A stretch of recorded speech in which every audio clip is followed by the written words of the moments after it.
Hi, beautiful people.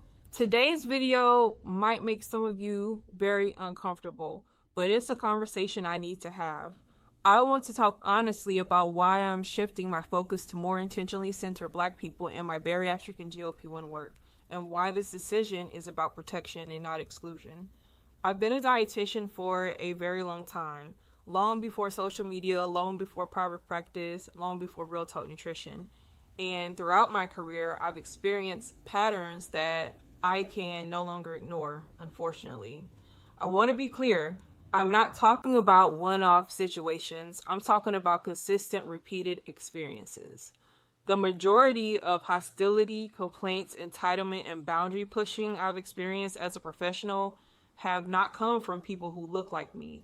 They come from people who expect access without accountability, who question my expertise, who resist rules, and who assume that I should chase them, fix things for them, or make exceptions for them. This is exhausting, and it's not something Black women in healthcare should have to normalize.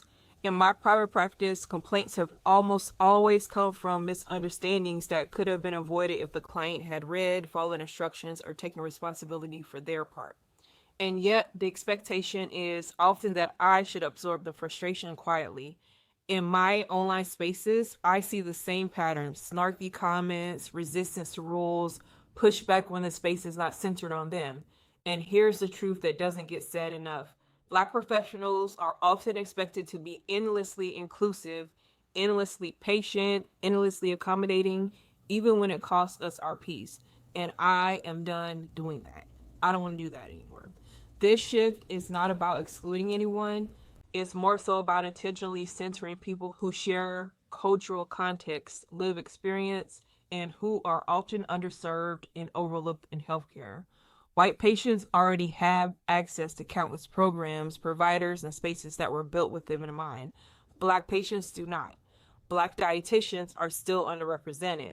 Black centered care is still rare. I want Black people to know that we exist in this field, that there are dietitians and nutritionists who understand the layered realities we navigate, and that there are spaces we don't have to explain ourselves before we can heal.